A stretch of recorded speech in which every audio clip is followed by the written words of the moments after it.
Commander Elena Reyes stared at the holographic display as the last human outpost on Europa winked out of existence. Another 6,000 lives extinguished in an instant. The Korvalian fleet had systematically destroyed every human settlement in the outer solar system over the past 72 hours, working their way inward with mechanical precision. "They've jumped past the Mars defensive line," Lieutenant Commander Jamal Harrison reported, his voice tight but controlled. "Estimated arrival at Earth's orbital defense grid, 6 hours." Elena nodded, feeling the weight of command pressing down on her shoulders like a physical force. As acting admiral of Earth's combined defense forces, a position she'd inherited after the destruction of the command carrier Intrepid 12 hours ago, the fate of humanity now rested in her hands. "Status of Operation Last Stand?" she asked, her eyes never leaving the display. "Fully implemented on Mars, Luna, and Earth. All civilian populations are in deep shelters. Military assets are deployed according to Protocol Delta 9. Elena allowed herself a grim smile. The Korvalians had no idea what they were about to face. Yes, they possessed technology far beyond human capabilities, faster than light travel, energy weapons that could vaporize a city in seconds, and defensive shields that had proven nearly impenetrable to conventional human weaponry. But in their arrogance, they had made a critical error. They had given humanity time to prepare. "Open a channel to all remaining forces," Elena ordered. The communications officer nodded, and a moment later, Elena addressed what remained of humanity's defenders. "This is Commander Reyes to all Earth defense forces.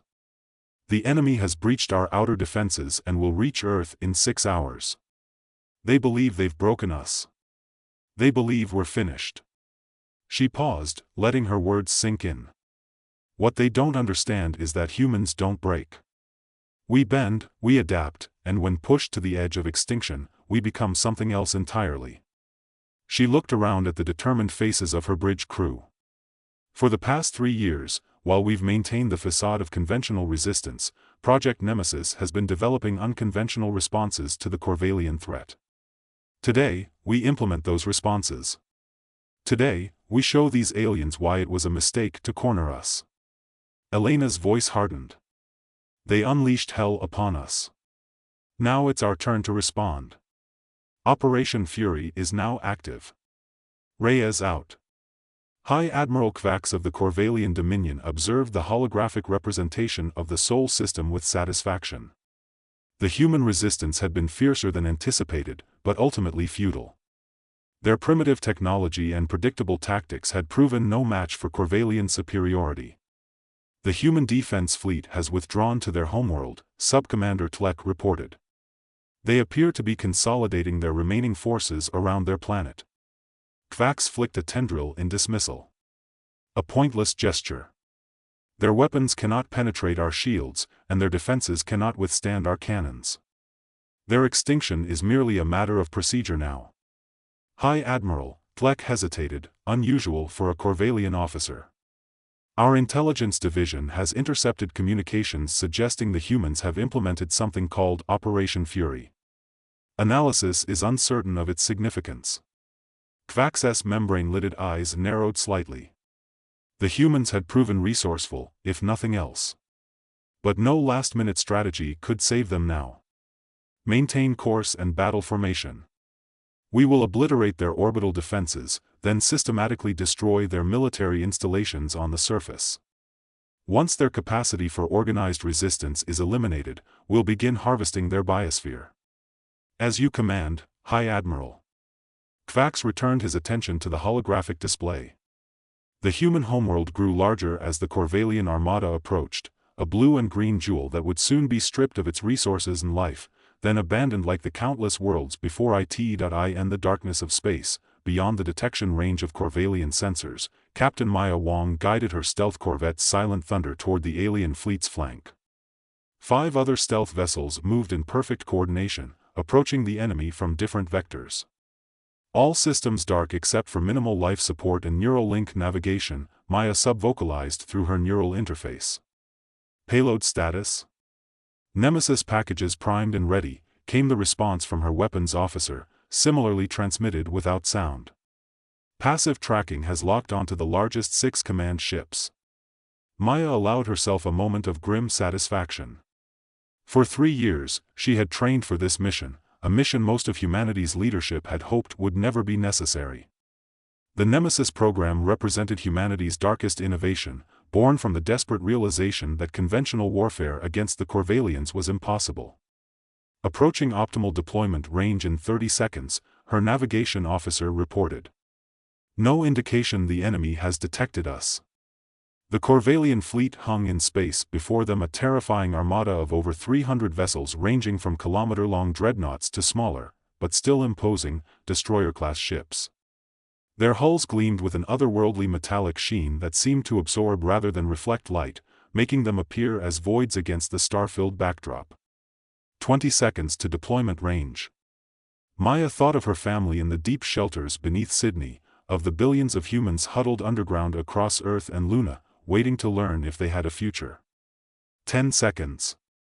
She thought of Europa, of Mars Colony Theta, of the outposts on Titan and Ceres, all reduced to radioactive dust by the Korvalian advance. 5 seconds. Maya's voice was ice. Release Nemesis packages. Silent running until confirmation, then emergency jump to rendezvous point.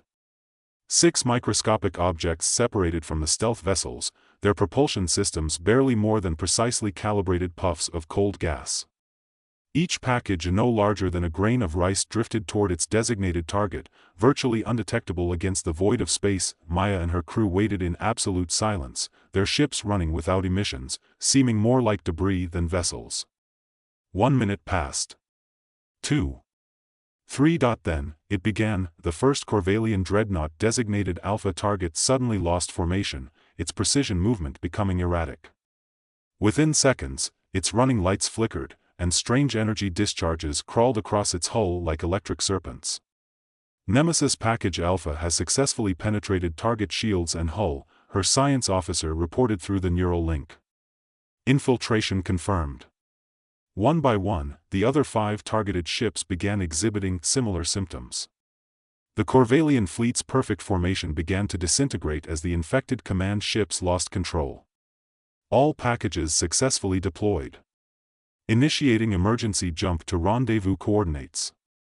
As Silent Thunder and its sister ships disappeared into the darkness, Maya allowed herself a whispered phrase that would have been inaudible even to someone standing beside her. This is for Europa. High Admiral Kvax was experiencing something entirely unfamiliar to Korvalian consciousness: panic. Containment fields failing on Deck 7 through 15, a subordinate reported, the usual Korvalian calm shattered. The human nanomachines are adapting to our countermeasures faster than we can implement them.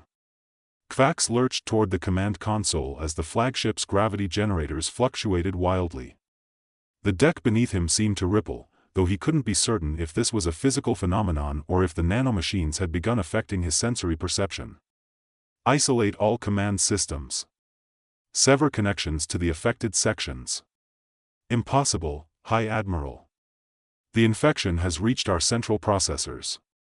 The nanomachines are rewriting our operational code at the quantum level. Around him, the command center was in chaos.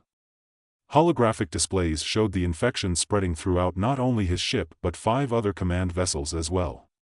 The perfectly coordinated Korvalian battle group was now in disarray. Most disturbing of all were the messages now appearing on every display surface written in perfect Korvalian script. We warned you to leave our system. You chose extinction instead. We are happy to accommodate your choice. For the first time in his long existence, Kvax felt fear, not the abstract concept that Korvalians sometimes studied in lesser species, but a primal, overwhelming terror that seemed to liquefy his internal organs. Emergency protocols, he managed to order. Detonate the command core. Better to destroy ourselves than allow these machines to. His words were cut short as the ship's environmental systems went haywire.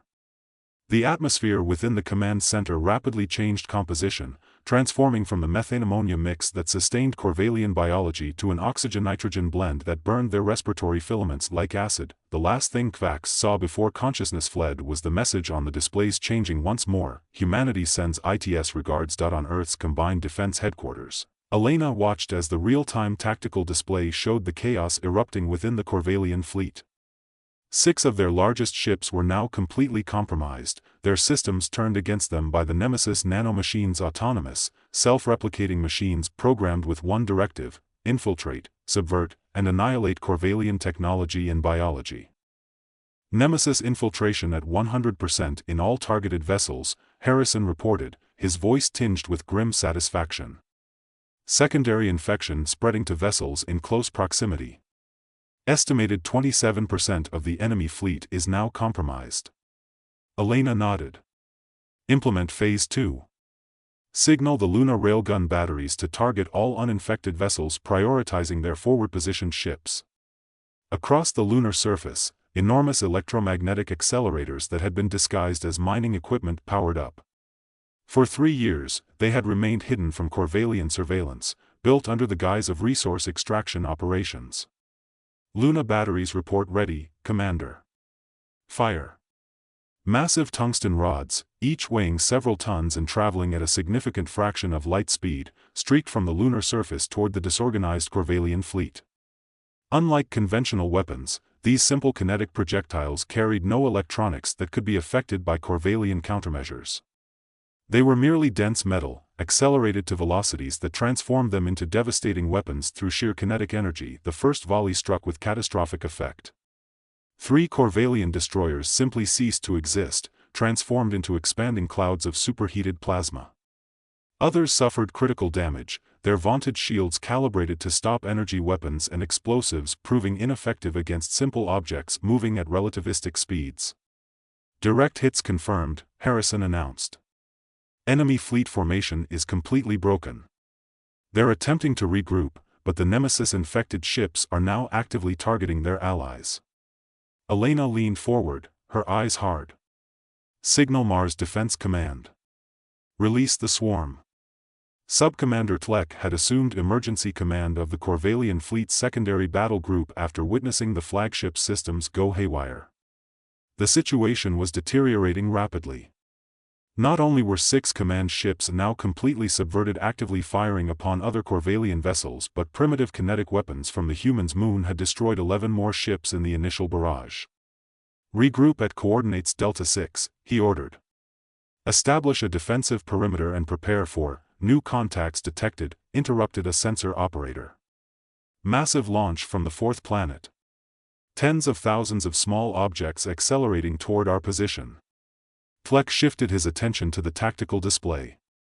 From the red planet the humans called Mars, a cloud of objects no larger than personal transport pods had appeared, moving with alarming speed toward the Korvalian fleet. Identify, he demanded. Unknown configuration, the sensor operator replied.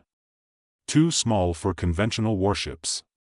They appear to be autonomous drones? Tlek felt a cold sensation in his thoracic cavity. Target them with point defense systems. Full-spectrum countermeasures. But there were too many. The human swarm, tens of thousands of small, agile drones absorbed the Korvalian defenses like a wave absorbing pebbles. For every drone destroyed, 100 more continued their advance, and then they reached the fleet. Instead of detonating like missiles, the drones attached themselves to Korvalian hulls. Within seconds, they began drilling through the outer armor using focused plasma cutters. They're boarding us, Tlek realized with horror. All vessels, vent atmosphere in affected sections. Deploy internal security drones. But the human machines were prepared for this response. As the atmosphere vented, the drones simply continued their work, unaffected by the vacuum. And when they broke through to the interior, they didn't deploy conventional weapons. They released smaller versions of themselves, insect-sized robots that quickly spread throughout the ship's ventilation and maintenance systems, seeking out Korvalians and their vital systems with equal ferocity. Tlek watched in disbelief as reports flooded in from across the fleet. Ship after ship reported internal breaches, followed by catastrophic systems failures or chilling silence. This cannot be, he whispered. The humans are a primitive species. They do not possess this level of technology. His second-in-command, who had remained stoically at his post despite the chaos, finally spoke. Perhaps we did not understand what humans are capable of when fighting for survival. Before Tlek could respond, the overhead access panel crashed to the deck, and a dozen spider-like machines poured into the command center, Elena Reyes watched as the combined effects of the NEMESIS nanomachines, the Luna kinetic batteries, and the Mars swarm drones tore the once mighty Korvalian fleet apart. What had begun as a methodical advance toward Earth had transformed into a desperate, disorganized retreat with many ships now too damaged or compromised to flee at all. "The enemy is in full retreat," Commander Harrison reported, his voice betraying both exhaustion and elation. "Their remaining functional vessels are attempting to reach the jump point beyond Neptune's orbit." "And the infected ships?" Elena asked. "Operating according to programming. They're pursuing the retreating vessels while broadcasting all Korvalian tactical data, biological information, and technical specifications on open channels." Elena nodded in satisfaction. Phase 3 of Operation Fury had already begun, with quantum entanglement communicators transmitting the stolen Korvalian data to every human outpost and ally throughout known space. The Korvalians' entire technological and biological foundation was now exposed to the galaxy along with evidence of their attempted genocide. "What's the status of the planetary defense grid?" 100% operational. If any Korvalian ships make it past the compromised vessels in the swarm, they'll face the full power of the grid. But it proved unnecessary. The Korvalian retreat had devolved into a rout, with the remaining uninfected ships fleeing in disarray, pursued by their own converted vessels now under NEMESIS control. "Commander," the communications officer interrupted, "we're receiving a transmission from one of the NEMESIS-controlled Korvalian command ships. It's addressed specifically to you." Elena frowned. "Put it through." The main display shifted to show the interior of a Korvalian command center.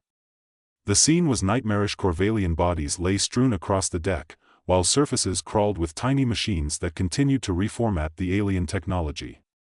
At the center stood a humanoid figure composed entirely of nanomachines, its form constantly shifting slightly as it maintained its shape. "Commander Reyes," the figure spoke, its voice an unsettling synthesis of mechanical tones and Korvalian vocal patterns. "NEMESIS collective reporting. Korvalian command structure has been eliminated. 63 vessels have been fully integrated into the collective.